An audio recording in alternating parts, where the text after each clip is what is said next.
What's up, people? Zach Miller here for another edition of Zach Miller Says. This week, we got Case Kenny. And Case and I talk about business, email marketing, content, social media, and a ton more. We also talk about how to get subscribers. And something that is pretty cool, kind of transitioning or pivoting from a blog-based site to more of an email-based site, which is pretty cool, and how he came up with the idea to do a weekday email, and how he gets sponsors and makes money creating content for others. Without further ado, let's get into this episode with Case in 3, 2, 1.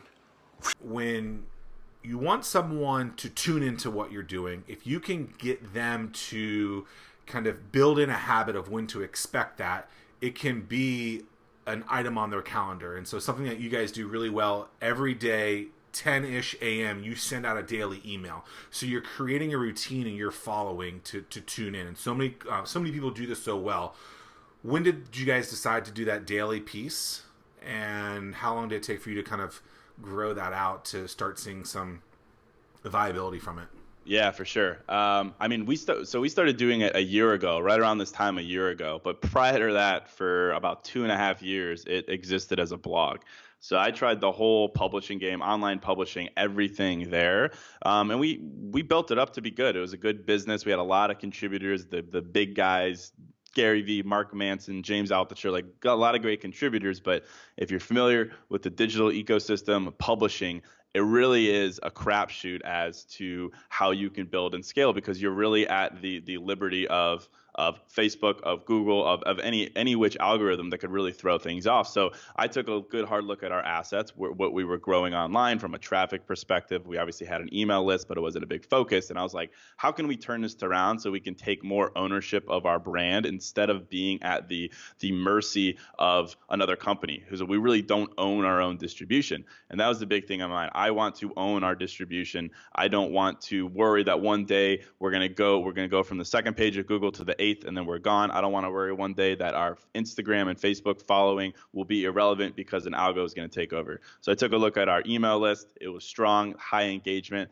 Then I took a look across the ecosystem. I was looking at the Skim, the Hustle, guys like that. They were doing big things. And I was like, I really admire that, because you guys own your distribution. You can literally do anything you want with it, and you own it. And then to that point, and to your question, when you own it, then you can set an expectation with your audience so that, much like a TV show in old days when there wasn't VOD or TiVo, people tuned in at a certain time because you set that expectation. So roundabout way of answering your question, it's very important to set that cadence, that frequency, that expectation. I think we do it well. 10 a.m. Central, Monday through Friday, and people know to expect it in their inbox. But the most important thing is we own it. There's nothing that's going to affect that deliverability, more or less. There are some nuances there, but people expect it in their inbox. They look forward to it. And if not, they can unsubscribe and they're no longer part of our distribution. So it's really is a great equation for me as a publisher, as a influencer, as a digital marketer. What's interesting to me is I didn't recognize it until maybe a year or two ago. There's a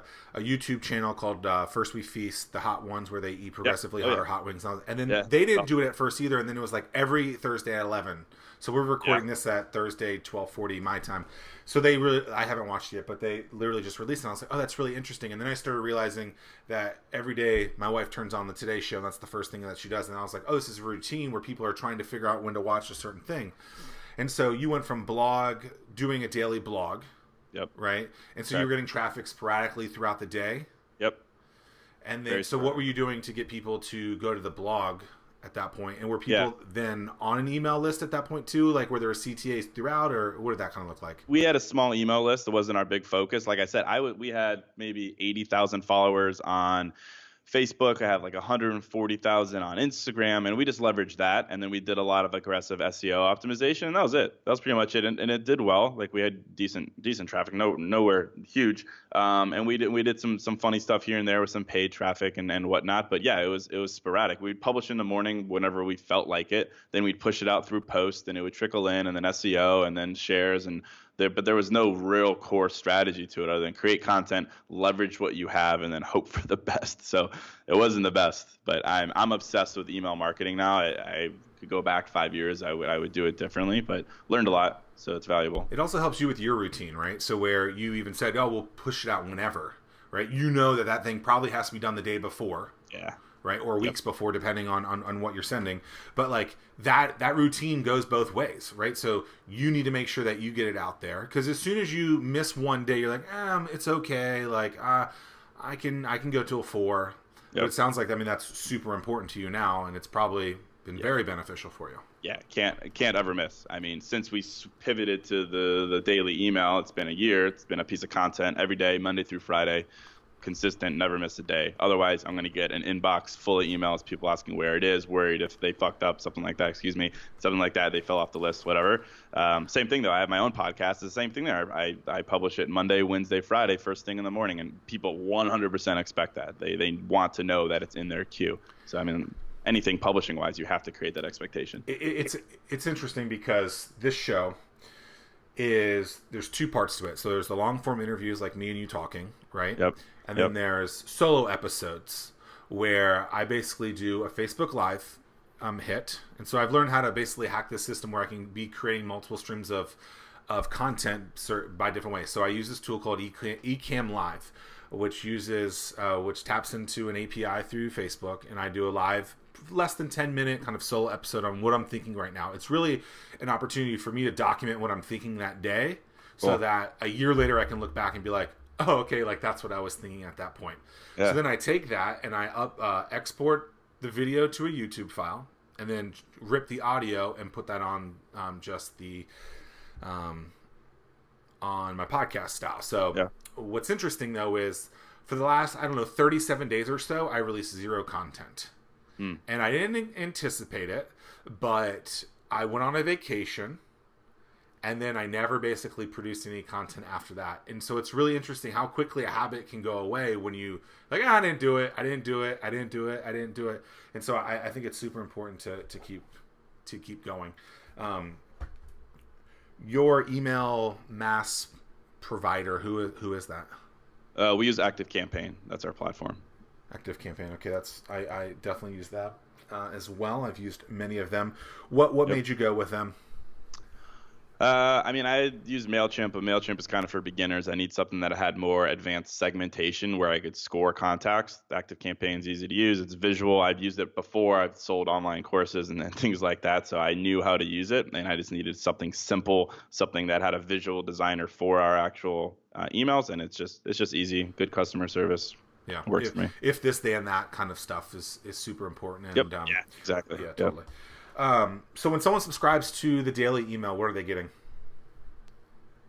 Like in the flow or just like in general? Yeah, like brand? like if you were to sell when you're Yeah. yeah. For sure. are I mean, they're getting a daily email that's all about self-development. I think the point of contrast is there's a ton of emails that do daily news, current events, everything you need to know in 5 minutes, all of news roundup in 6 minutes, things like that. That's great. I think that's cool. But I haven't seen a daily email that's focused on something that I think is equally as important as staying up to date with news and cultural events. That is self-development, being your best self, that kind of thing. That's obviously a very broad spectrum, which allows us to go broad on a lot of topics. But yeah, it's self-development. It's self-help, if you want to call it that, at its core. But to me, it's all about perspective. So every email shares a different kind of perspective that's designed to help you in some kind of way. How old are you? 30. Okay, I'm 34. So we basically grew up in roughly the same time. Yeah. This stuff I don't believe was taught to us growing up. Right? Do you somewhat agree? We both grew up in Virginia. We did, yeah. We have that in common. I grew up in Northern Virginia. You grew up in Charlottesville. Like Yep. I feel like the majority of life was do what everyone else is doing, Yep. and you'll win in life. And I tend to 100% disagree with that whole mindset. It's like 100%. so self-development. I like that you have differentiated it from self-help a little bit. But like, why do you think people weren't talking about this then? Were they talking about it? Just the internet's made it bigger? Like, because this stuff is really, really important, and like, no one talked about Yeah. it. I don't know. That's a good question. I mean, no offense to our parents and their generation, but I think their the way that you grow and progress careers and yourself was much more linear back then. There was a set path. You got married early, kids, and that was like it. And not to be too, broad strokes generalizations, but I think now our generation and generation of the internet, there's so many more things that you can do. And that's been brought about by the fact that the internet offers perspective. People are more vulnerable online. You could see all these different points of view. And it's like, wow, maybe there are different ways. And maybe I should have thought about who I want to be, how I want to fit in more. So I think that's really helped. But I mean, I think it is interesting. With the internet comes great things like that, but then it also comes all these stooges who love to talk about self-development, they call it self-help, and it's just the same old thing over and over and over again, broad strokes, generalizations, cliches, and like I'm really not for that. If you listen to my podcast, like I try to portray myself as like the anti self-help guru because I think it's so important to get disparate points of view. That's what helps you develop yourself, not beating over the head with the same thing. Oh, you could be whatever you want in life. Like that kind of stuff isn't helpful. So I think there's a lot in that question, and there's a lot of contrast to how we grew up, our parents grew up to where we are now. I just think there's so much opportunity to set the record straight in the right way and just give people perspective. And if they want to take it, then take it. If not, then whatever. And that's really my mission. Love it. So I recently wrote a book called Anomaly: How to Finally Stand Out from the Crowd. And what's interesting about it is I talk a lot about the things that you're just now talking about, right? Where it's like be you and figure out these things that are you. Don't just do what someone else is doing, right? Find that creative side of it. So like I wear literally, except in the summer, jeans and a black t-shirt every single day. And cool. Where I live, in a very conservative, like non-aggressive, progressive area, people hate it. Like I'll go to a Chamber of Commerce event, there'll be 300 people in the same suit, and then there's me. And people are like, I don't understand, but I'm like, yeah, but you're talking about me, number one, so I'm better at marketing than you. But number two is like, I'm just being me. And like, I think that's so important. So I love that you're trying to push the self-development level to a different level. So what's something with self-development that you've learned that you like to kind of share a lot? I mean, I think it goes back to everything that I do content-wise. It's the power of perspective. I have perspective that inspires trademark. That's the like mission statement of Pursuit. I have my podcast, New Mindset, Who Dis, and everything I talk about there is about the fact that perspective is everything in life, whether you're getting it from me on the podcast or whether you're getting it from someone else. That's it. I think to the internet gives you perspective, and I think that's why so many people are open to new lifestyle choices, new careers, new everything, and that's it. So like everything that I've learned about self-development is that the more perspectives you can have in life, that you can experience yourself, the better. Like I think you contrast that with the people who love to read, watch YouTube, whatever. That's great. That gives you perspective, but there's nothing more powerful than experiencing it yourself. And I've really like pushed myself to do that. That's what I talk about on my podcast. And like, that's really my biggest advice. I've come so far in the last 5 years with this like lean forward mentality towards my self-development rather than passive sit back, consume perspective, rather than go out and experience it myself and then take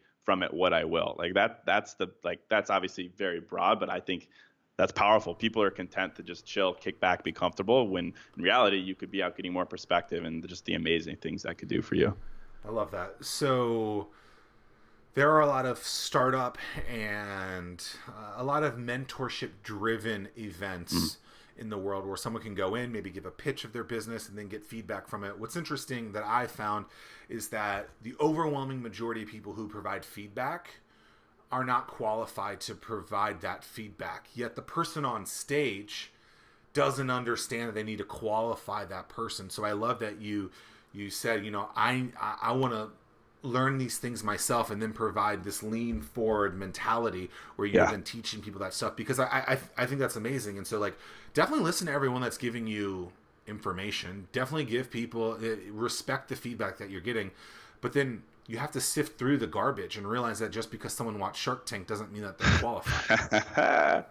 Yeah, you should tell my mom that. She texts me all the time talking about my company and stuff. She's like, oh, I saw on Shark Tank that you should never dilute your equity below 90, like all this stuff. I'm like, Mama, love you, respect you. You're an incredibly intelligent, smart woman, but come on, you're watching a cut from Shark Tank and you're basically on that. But yeah, I mean, it's true. I think I mean, the kind of people that I love to learn from, listen to, be mentored by are self-aware and a little and real about themselves. I think like the reason that my podcast has taken off, I'm like 5 months into it, have like over 500,000 downloads, is because when I hop on there, people look to me as a leader, and I'm humbled by that. But I say, hey, I don't know the answer. I'm going to tell you what I've learned, and then you can stick and move from there. Like I say that all the time. I like to drive people to my Instagram to show that I'm just a dude, a 30-year-old single guy who lives in Chicago. I like shoes. I wear ripped jeans. I go to the club. Like I'm just a guy. I'm not a guru. I'm not on stage. I'm not trying to sell a mentorship course. I'm not trying to sell you my e-business course. I'm not going to teach you how to drop ship. Like I don't do that stuff. And that resonates with people. I get hundreds of messages a month, and I think it's just real. And I think there's a lot of lessons in there for anyone who's into marketing. But I mean, a little bit of vulnerability goes a long way. I try to live that. But it's a careful balance too, because I'm trying to be a thought leader. You can't be too vulnerable, or people aren't going to believe you. You need to give some credence to what you're saying. So it's an interesting balance. But yeah, I mean, you really, as a consumer in this day and age, when you could be anything you want online, you really have to try to qualify who you're listening to and understand why you should listen to them, if you should listen to them, or kind of whatever your mindset should be. A lot of things to go with there. Okay, so how do you make money? Yep. I make money in a bunch of different ways. Pursuit is my primary driver right now. We do brand sponsorships, affiliates. Email marketing is a huge ROI for brands. The engagement there is so much more driven than relative to social or relative to some kind of programmatic banner strategy. It works really, really well. It's basically kind of a testimonial, word of mouth type native sponsorships that we do. So it works really, really well. Sponsorships on the podcast. And then also, we didn't even get into it at the beginning, but I still work a 9 to 5. I've been at a digital ad tech, MarTech company for a long time here in Chicago. I run a sales team. So I'm technically a side hustler, but I've been doing both for so long. They've like melded into one fluid thing for me. But I've got, and then I have my own small consulting company where I just do small engagements, 1 or 2 a month for different companies. I definitely respect you still working the 9 to 5 piece of it. You got to make sure that you make a living. Okay, so if let's deep dive into the sponsorship side of that. So you're doing email marketing for businesses, and they're paying you that, or they are buying some sort of sponsorship in the emails that you're sending out. The latter. Yep. They're same buying ad space in our same thing with email. the podcast.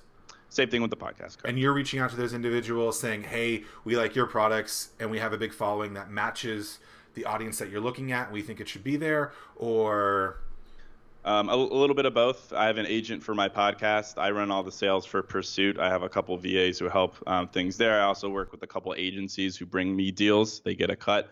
But I do a lot of cold outreach. But it's an interesting realm. It's like almost too easy because there's a lot of brands, a lot of direct-to-consumer brands. Startups love to do email marketing. A lot of big brands love to do email marketing. And basically all I had to do is I look at what are the brands that sponsor the Skim? What are the brands that sponsor the Hustle? And I go to them and say, hey, thanks a lot, the Skim and the Hustle, for being great brands and driving results for those advertisers. My name's Case. I run Pursuit. We have 130,000 subscribers. Want to give it a shot? 10 grand, 20 grand? They're like, yeah, no problem. It's a layup. And then I have to perform and get a renewal, but it's easy. It's really easy. But what people don't realize with that is all you have to do when you're trying to find people to sponsor something, and I've done sponsorships many a times myself, is you looked at the easy example. I'm gonna look like a dinosaur. Go look at your local newspaper, see who is actually sponsoring stuff. That person probably has a budget for marketing and advertising stuff, and if you provide to them, hey, we have this other audience that you could, they'll probably give you money, right? I mean, it is. Yeah, it's not rocket science. It really isn't. I mean, it's the best way to start is find brands that you know are doing the same thing. You can't find brands that have an audience that's probably like yours. You hit them over the head with a case study, show them your numbers, do a test. You don't have to get a huge budget from these people, and then just perform great customer service. And I think that sales 101, Yet so many people don't follow sales 101 strategies. Okay. How many episodes of the podcast do you have at this point? 56. 56, and you're doing Monday, Wednesday, Friday. Is that what you said? Correct. 3 times a week. Okay. And you're at 500,000 downloads already. is Yes. is one of those one major show? No, So there's it's not an pretty outlier even. in there. No, it's pretty even, honestly. When did you start getting the uptick? I launched it in June. So basically the last 2 months have been big. I was in the iTunes top 30 for a couple days there, which really helped. Right. I hit 1,000 5-star reviews on iTunes. That social proof really helped. Started really going hard promoting it myself, doing interviews, doing a lot of promotions in Pursuit, my personal network, things like that. It just and people started sharing it. I mean, clearly, if you get 1,000 reviews, there's something about it. Yep. So that's been humbling. But yeah, it's lately 2 months. So just under 9,000 downloads an episode is what my simple calculator is saying. Yeah. How long is each episode? 20 minutes. And do they follow the same kind of strategy? Is it like what is the show like? Yeah, so the show is just me. I don't do guests. I basically just pick a topic. I talk about it. I talk about funny things from my life that prove my point, and that's it. Cool. I try to keep it real simple. And how much do you think the email list in that case helped push the early downloads? Yeah, it's a good question. It helped when I first launched it. A big traffic push to iTunes will help you rank, and then whenever I do that, occasionally it helps a lot. I've run a couple giveaways and promotions to try to push subscriptions, which helps. Well, obviously, the quality waivers there, but the iTunes game is all about traffic in a small amount of time to help you rank, and then when you rank, then you're discovered organically, and it helps. So I'm not afraid to manipulate things through traffic to get you to that point. But from there, I mean, I've got a decent following here in Chicago, 16,000 people on Instagram, and word of mouth and all those reviews. It's gone from there. When there is a game to hack, you play the game. Of course. I don't like. My publisher is teaching me ways to manipulate Amazon. Right? Here's how you become an Amazon bestseller. Here's how you do this. Here's how you do it. And so like I learned that so my book officially, even though I have copies, doesn't come out until April 2nd. What I've learned is that from whenever it goes on Amazon, like let's say it was yesterday, until April 2nd, they count the first week as that entire 6 months. No way. Really? Yeah. So that's why these people are selling 15, 20, 100,000 copies in the first week, because they had months to do it. No, I did not know that. That's interesting. Yes. Huh. So it's not really. Wow. Now, week 2 is a real week. Right. Right. But it's just interesting that that's part of the game. And so when you get into the world of publishing, I guess that's what you learn. So it's just cool. That's cool. It's very interesting. So I was like, oh, well, there you go. And yeah. So a lot of people will get they'll do speaking gigs and they'll say, hey, buy 500 books, buy it this way. And then that registers, and they do 20 speaking gigs, and they have 10,000 books. Yeah, that's what Gary Vee does all day. He'll get the bulk orders. Yeah, then he becomes a New York Times bestseller, Wall Street Journal. Yeah, I mean that's. But they learn the game. They hack the system, just like with iTunes, like that. Is there another iTunes hack in there that you've learned? Honestly, no. iTunes is frustrating because it used to be you could show up on the new and noteworthy, which was helpful, but that's dead. They no longer update it, so you can't do that anymore. Really, the only chance for organic discovery is maybe some kind of keyword SEO, although I've heard different stories about that. And then other than ranking on the global top charts, there really isn't anything. That's a big gap in podcasting right now. There are a lot of companies trying to address organic discovery for podcasts. It's not there yet. But yeah, it's tough. It's tough. That's why growing a podcast sucks. Well, podcast analytics in general are really poor. Really bad. Really bad. I have really a friend who's deceiving. like, I'm starting a podcast. I'm like, dude, like the analytics are really like, they're hard to understand. It's hard to understand. And it goes both ways. Like I get my analytics from Libsyn, PodTrack, and then iTunes on their Connect portal. But then you have brands as well. And now brands are starting to pay attention to different metrics. Previously, it was, tell me your downloads. Well, a download means nothing. All a download means is that you hit start for 3 seconds, and then that could be it. It has nothing to do with listener time, anything like that, completion. So now brands are starting to pay attention to it, which means creators need to pay attention to it if they want to stay in business. So it's helping the ecosystem, but it's pretty interesting. You can look at your feed, your like Libsyn, for example, your hosting company's stats, and then you can look at something that is much more verified, and you're like, whoa, where did everything go? And that's because it actually takes into account people actually listening to your podcast. But it's interesting stuff. It is, and one thing about that is if someone has a lot of shows and they're using a number that's downloads, right? So like in your case, I did the math at 9,000. I've seen people that are like, oh, I have 5 million downloads, but they have 5,000 shows, and then the numbers are come on. So you're manipulating the system. Sure, Yeah. you do have that many downloads. Absolutely, it's not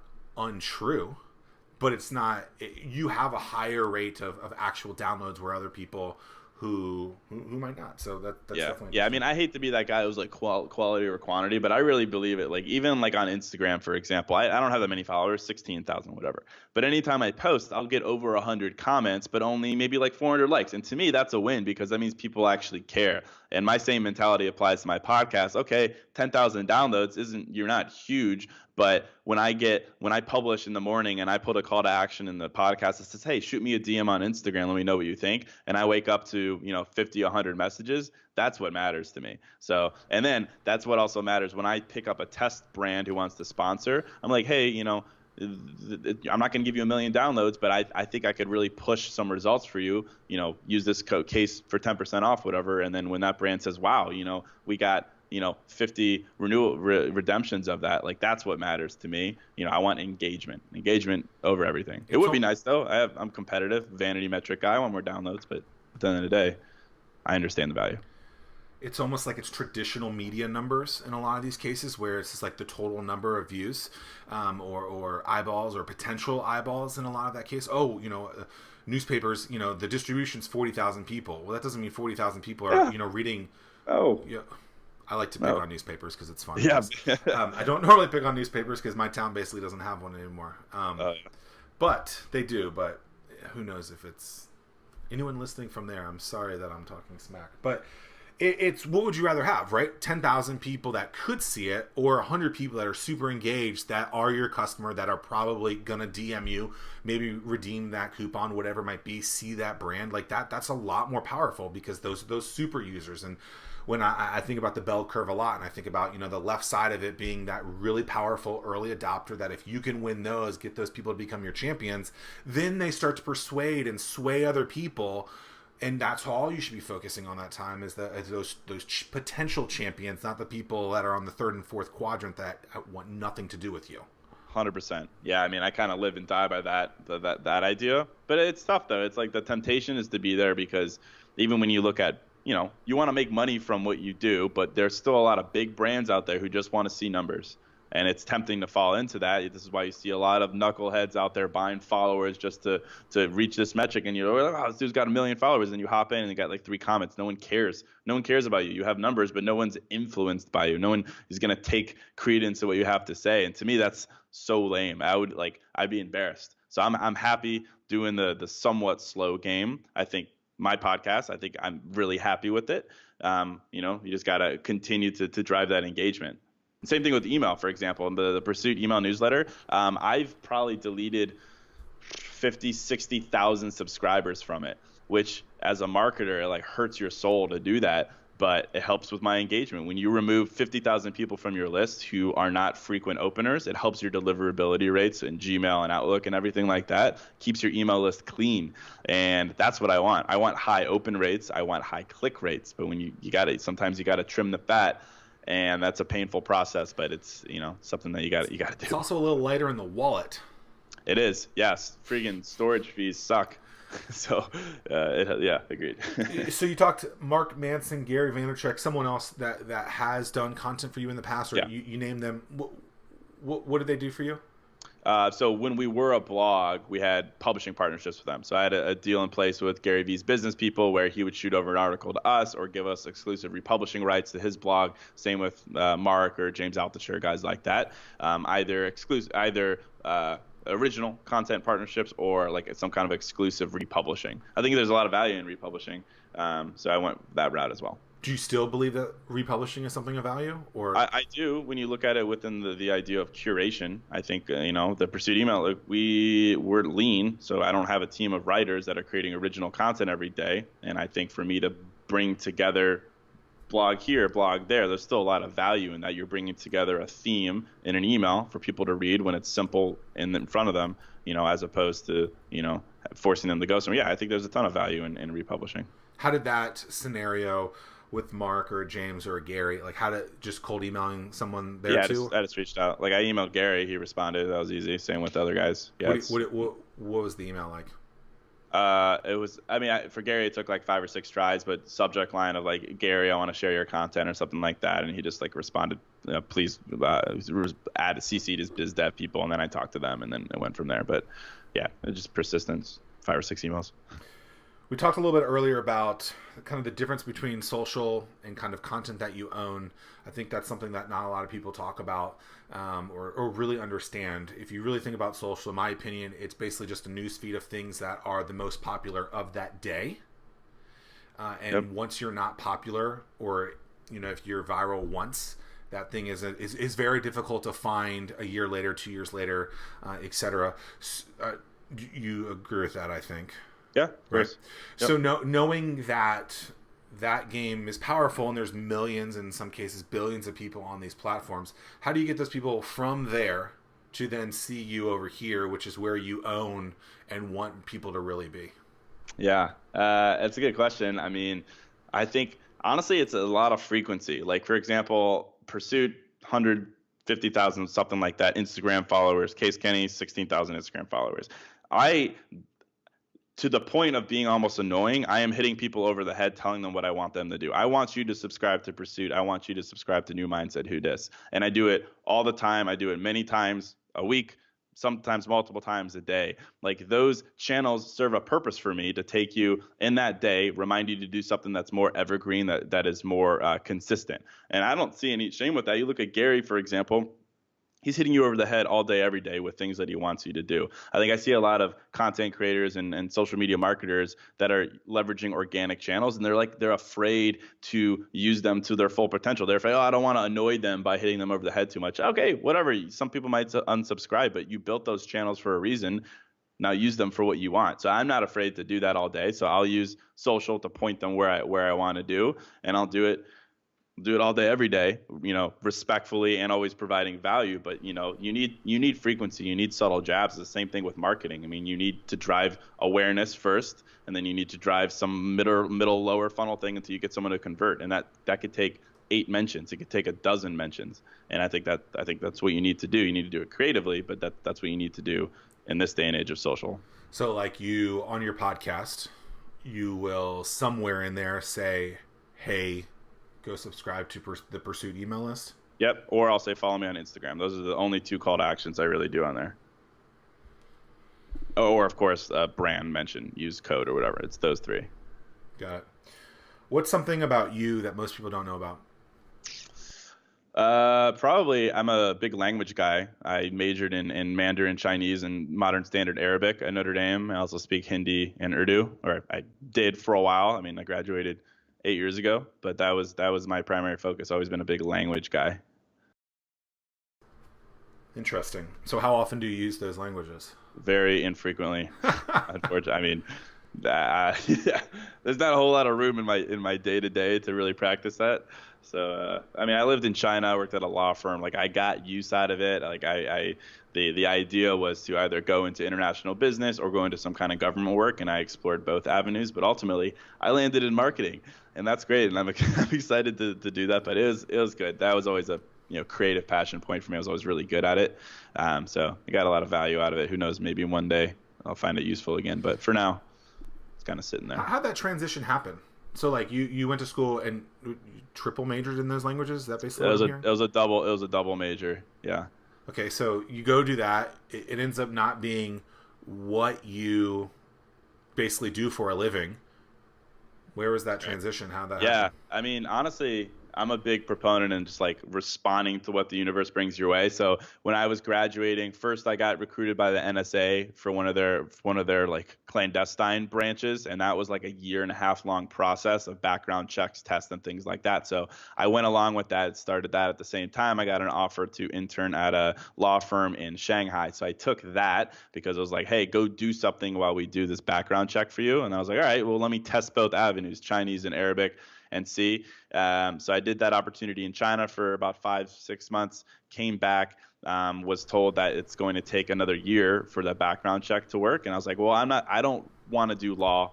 I figured that out from that experience. What should I do? I was like, well, I'm really interested in cultures and people and what motivates people. That was kind of a reason that I was really interested in those languages. I was like, let me take a look at marketing and advertising. And then there's so many big agencies here in Chicago. One of my cousins worked there. She introduced me to some people. I got an offer. I was like, let me check this out while they continue to run these NSA things. And I took that job and honestly never looked back. I obviously since left the agency world because that's kind of a soul-sucking world. I moved on to the ad tech side and the sales side, the dark side, as many people say. But honestly, it was just responding to what came my way, and then eventually kind of the language enthusiasm got swept under the rug as I gained this passion for writing and publishing and content creation. So I never looked at it as settling or anything like that. I looked at it as kind of moving into my own as I became more aware of what I really was passionate about, which is writing, marketing, content creation, entrepreneurship. Favorite pair of shoes? Favorite pair of shoes, Vans, hands down. Wearing them right now. Simple, clean. Very good. Best Notre Dame football player of all time? Angelo Bertelli. He was the first Heisman Trophy winner, 1940 something, and my grandfather's roommate. That was not what I was expecting. Okay. The next best Notre Dame football player of all time? Next best, Brady Quinn. I think that was when I was like in high school, and I was just consumed with Notre Dame fever, and he was just a gunslinger, just kind of epitomized like good Notre Dame stuff. And then obviously he fell apart, but he was good at the time. A lot of guys are good in college and then not. Of course, it is a transit. What's something about college that you wish you would have done that you didn't? That's a good question, man. I think Notre Dame's a great school. It really is. It's amazing family feel, community feel. But I never got the full college experience. Not that I said I needed to go to a school with a frat and like get housed every weekend, but I did miss a little bit of that. And like I think I'm catching up now, not now, but my late 20s, kind of more party phase. And I think that kind of perspective is always just interesting and helpful. You learn a lot about yourself and people. So, Notre Dame was great though. Don't get me wrong. I went to West Virginia University. Yeah. Oh God. Enough said. I got some of that experience done. So you work a 9 to 5. Do you legit work like 9 to 5 for them, or how does that whole schedule work? I used to work in crazy hours because I used to work in markets that weren't in Chicago, so I would travel twice a week. I took like 100 flights last year, but this year I manage a team. I'm in Chicago. I work 9 to 5. I do a lot of client events, so some twice a week maybe I'll have to stay until 9 or something with clients. But yeah, it's a 9 to 5. And how do they? I mean, they know everything that you're doing. Obviously, they see that you're active. Like, how are those conversations? Because I think a lot of people are afraid of, hey, I'm working for the man. I can't do these other things. Like, I believe it's just about communication, really. But like, how does that whole it is. work? I mean, the reason that I'm at this company is I was employee like 12, and now we have like 1,000 employees. Like I've been there from the beginning, startup feel. A lot of people in senior positions like myself have side companies, side hustles. It really is part of the culture. But at the end of the day, I'm in sales. I'm one of the senior salespeople, and I do well. We kill it. We crush it. It's pretty black and white when you're in sales. If we weren't doing well, it would be a different story. But I am doing well, so like, yeah, do your thing. It doesn't matter. Plus, there's a lot of transitive effect. Like my day job helps my side hustle. My side hustle helps my day job. Right? It's all marketing. It's all sales. It's all biz dev. It's all entrepreneurial mindset type stuff. So it's a good scenario to be in. I don't know. Within the last 2 years, Gmail came out with their filters where they have a couple of different extra tabs and stuff like that. Yep. A lot of people who loved email marketing before now shy away from it because of things like that, because of tabs like that. What are your thoughts on it?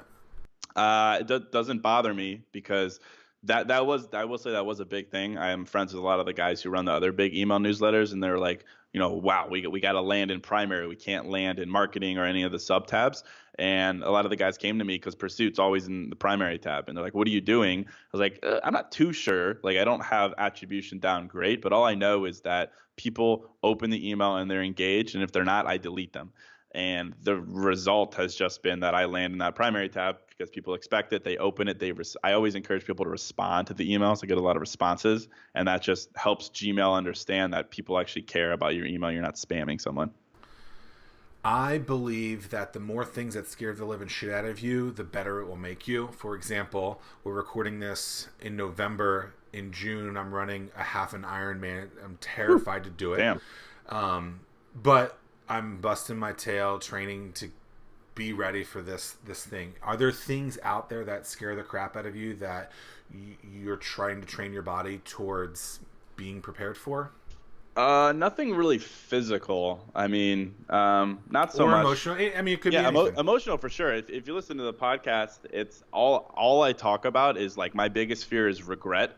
Not to get too deep, but like that's my motivation for everything. Like I don't want to turn 60 and be like, man, I could have done this, this, and this. Why was I afraid to do that? Whatever. Like that's my biggest thing. So like I'm, I love to do new things. I love to just like really push myself in that realm, just out of my comfort zone. Sure, that might be maybe next week I'll be like, man, I don't want to look back and realize that I could have run a marathon because that I could have done that and proved something.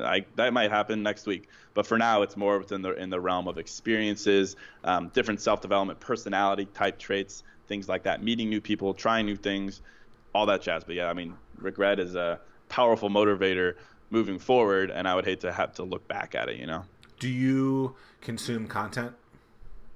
I do. So like people are like, oh, Casey, give me your list of 100 podcasts you listen to. I'm like, ugh, I don't want to be a hypocrite, but I don't listen to that many podcasts. And there's a couple reasons. One, I'm kind of ADD that I find it tough to just sit down and listen, which is how I would want to consume a podcast. But I know I'd be probably working out or trying to do multiple things, and I just don't get the value. So I've tried to be better about that. But two, as a content creator, that I've tried to brand myself as someone who is trying to be original and not cliche and not the same old marketing guy who throws up cliche quotes and tries to sell you a course. I try to create my own content. And the more I found that I read self-development, self-help content, listen to those podcasts, the more I find myself regurgitating what they're saying. And I really don't want to do that. And I know that probably sounds like I'm trying to be overly noble, but I really try to stay within my own experiences when I'm creating content. So for that reason, probably not as much as you think. But I mean, I write 20,000 words a week. So I'm spending a lot of time creating content. And to me, the value exchange is there, just as if you were reading content. But yeah, it's an interesting balance. It's interesting. I am fairly similar to you. The content that I am consuming right now is really around Ironman training. Yeah, Which, cool. like watching videos about this stuff. So Yeah. like I was talking to a client about creating evergreen content and how this scenario, something that I had nothing to do with, 6 months ago, is now something that I'm watching. And so I go on YouTube, which is the world's #2 search engine, and I type like how to run an Ironman, right? And so I watch this like very like high level video. These are the things you need to think about. But then because YouTube's algorithm tells me, they start adding in these other layers of things that I never knew about: nutrition, clothes, brick training, which is the transition between swimming to biking and biking to running. Apparently it takes 15 to 30 minutes for your body to catch up because you've been doing that thing for so long that you have to train those transitions. So it's really interesting that I'm trying to consume all this content from people who have done this thing before. But I am kind of like you, where I don't consume a lot of content in that kind of respect. I do listen to a lot of audiobooks just because it when I'm working out for long hours at a time, you have to do something basically. Yeah, I can imagine. Yeah, I will say I do watch a lot of YouTube. That's my one thing. I do watch a lot of YouTube. A lot of vloggers, just random stuff too. I love YouTube. Yeah, I mean it's an amazing opportunity, and it's really cool to see where it's gone. Is there a platform that's up and coming that you may or may not be on that you see as maybe being that next kind of platform? I mean, for me, it might be YouTube. Honestly, I'd be obviously very late to the game, but video, I haven't explored video, so I'm purely written content and audio right now. I think for me, it would be video. Maybe that's not on YouTube, maybe it's somewhere else, but it would be video in some format on some channel. Yeah, for me, I would say it might be something like a Twitch, or it might be something like a feature of a platform, which would be Facebook Live. I just think that when you have the opportunity to have so many people, or some sort of live stream, right? Like the fact that influencers can be showing where they are at that point and not have to follow some other traditional media to get that kind of information. Yeah. There's goods and bads with that, obviously, but like there's something powerful when billions of people have a phone in their hands and the world can see it. I just think that's 100%. Yeah, it's definitely got to be mobile first for sure. If someone is interested in self-development and you were to have a conversation with them at a coffee shop like you and I are doing right now on the phone, even though we're not, what would you do first with them to start to address kind of their needs with self-development? Yeah. I mean, I think the first piece of advice I would give is, and this might sound weird, but is to like be a little bit more cynical. I think a big reason that a lot of people just in general like aren't that happy with themselves is they're always comparing themselves. And I always do the conversation around highlight reels versus behind the scenes. And with social media, everyone's looking at other people's highlight reels and assuming that's the norm, when in reality those people aren't publishing all the BS that went into that. And I think that's really important. So just to be a little bit more maybe cynical, self-aware, realist, pragmatic, whatever the word you want to use is, I think that's really important because it puts your mind in the right place where you're not like you're not feeling guilty or behind, and that helps reset you so that at least you're in the right frame of mind. So you're not feeling bad about yourself. That's the biggest thing. Like everyone, gets down on themselves so seriously. Like this is a pretty serious conversation. We don't know that well. Normally, like if I know someone really well, I'm really kind of laid back and I joke a lot. And the thing that like I try to push with my podcast is self-development in an essence is boring and it's a little too serious. I think everyone should take life less seriously, and that's my biggest thing. I think when you do that and you loosen up and you're not comparing, that's when great things happen. You combine that with being enthusiastic about finding perspectives, like that's a winning combination to me. You can combine that all together and do it as consistently as possible. I don't think you will not be able to advance yourself. That's my theory. I love that. It's being raw. Yeah. Right. I think that's what this show is. It's very raw, right? It's very, right. I don't know what's going to happen. I do some research on you. There is a conversation that's done beforehand, but like, you don't know what's going on. You don't know what's going to happen. I really don't know what's going to go on. Right. So like we talk a little bit, we figure out a way where to go. So like here's a random, observation that when you said that, I was thinking about it. So I am delivering all these pre-orders of my book basically over the last, awesome. I don't know, a few weeks. Yep. And the lady goes at the post office, she goes, oh, well, if you don't want to spend a lot of money, or the best way that you should send media mail is to go and get like these sheets of long brown paper. Like think about your brown paper bags from the grocery store. Well, they sell that in rolls now at like Home Depot or like MJ Designs or stuff like that. I don't even know if MJ Designs is still around. Who knows? Shout out to MJ Designs. Right? But you basically... you get all crafty and you cut it up and you wrap your book into it. So literally, I was looking at when I have one. Like this is literally the worst like package job ever. Yeah. And like literally yesterday, the post office lady was like, "You got to work on your packing skills." And I'm like, I just don't like. This is not what I do. I'm also not going to stress it. Right. And I think that's so important. And I wish we wouldn't see the perfect filters on Instagram, the perfect world that people have, because I'm like, that's not real. That's not what you're getting. Like your life isn't that amazing. Like let's just be like thankful for what we have. Like shit does happen. Like it's okay. Yeah, I agree. I mean, I think I think it's great to go look on Facebook and Instagram and see those things, but just be real about what it really means to you. It shouldn't make you feel bad. And the same with like, I love Gary Vaynerchuk, for example, but he tends to be a little bit over the top with making you feel bad if you're not hustling your face off and working your ass to like someone I saw wrote an article the other day. It's called like not motivation porn, something that captures the essence of it, but like he makes you feel bad to a certain extent. And I don't think anything should make you feel that way. You shouldn't feel bad about not doing something or doing something. If you're centered and you're aligned, that stuff won't matter to you. And that's what I want to encourage people to do. Consume content all day, consume it, but don't take it to heart unless you want to. Like you shouldn't let that stuff bother you. And I just think that's so important because people just let things influence them so much when they really shouldn't. It's like, who cares, you know? What I think people should look at with Gary Vaynerchuk whenever they bring him up is I say, go look at Gary in 2004. right? Yep. When he was starting Wine Library TV. I go, Yep. go look at that, Gary. That's the Gary that you need to be, right? Don't do the Gary now where you don't have a team of 20 that can do all these. You don't have the budget to do that. You don't want to be on TV like that or the internet like that. Like you're not there yet.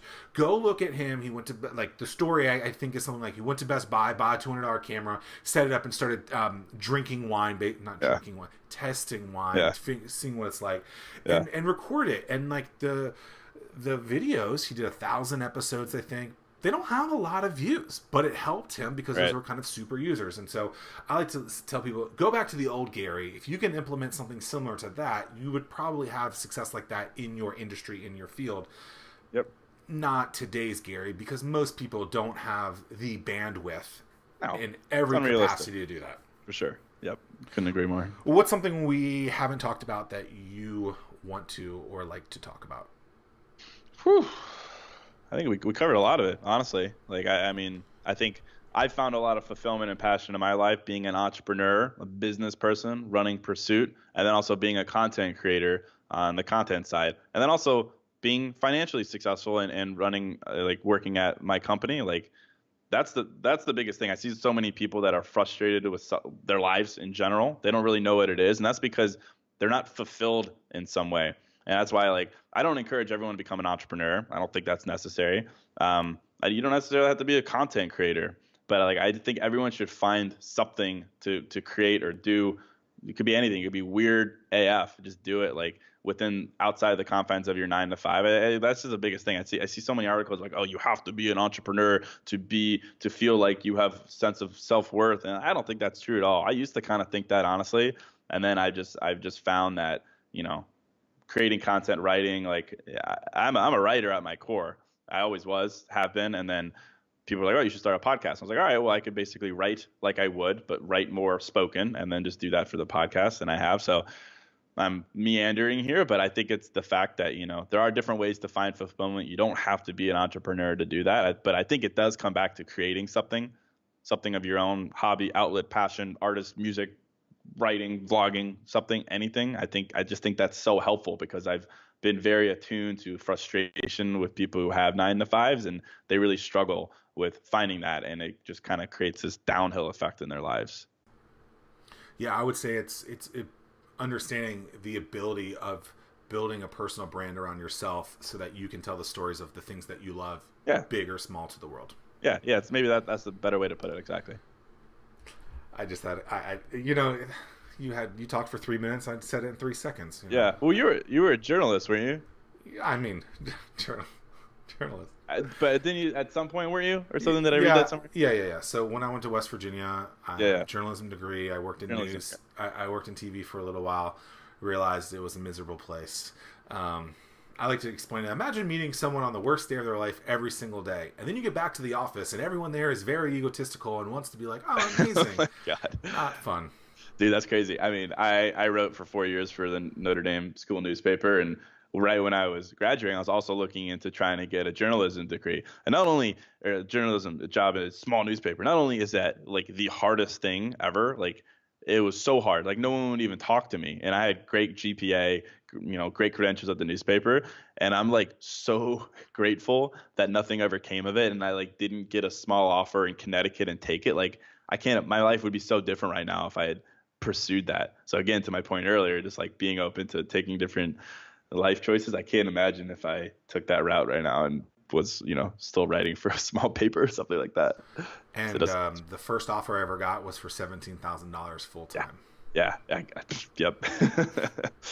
Yikes. Hey everyone, thanks so much for listening to this entire episode of Zack Miller Says. It was a lot of fun. I hope you enjoyed it. If you have questions or guests that you want to ask me or see be on the show, hit me up. You can just do it in the comments or email me, Zack, that's me, at startwithhatch.com. So Zack, Zack, at startwithhatch.com. Now, my good friend Eric Olson is encouraging me to do these out cues, right? Usually when you're listening to these, the show just kind of ends abruptly. Why? because it's weird and that's what anomalies do. But he really thinks that I should be upselling this bad boy, my brand new book, Anomaly, How to Finally Stand Out from the Crowd. Now, officially, the book comes out April 2nd of 2019. However, I have advanced copies, and if you want one of these bad boys, you can go to zackmillersays.com/Anomaly. That's ANOMALY, or just check out the link in the show notes, and you can get your advanced copy of the greatest book ever written, produced, and whatever other exciting word to describe it could be. I really appreciate you guys continuing to listen to the show, though.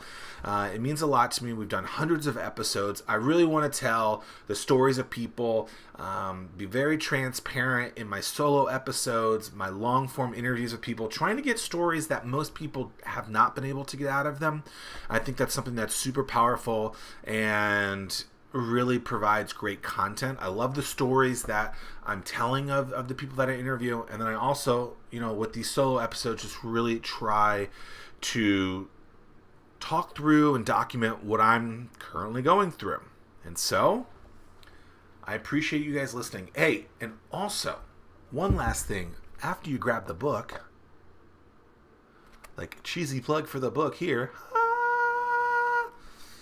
after you get the book, make sure you subscribe to the show. And if you have a friend or a following that you think would also enjoy the episode, share it with them as well. Because the more people that consume this, the more lives that we together can change. Ooh, look at that. Grab a book. Thank you all. Peace.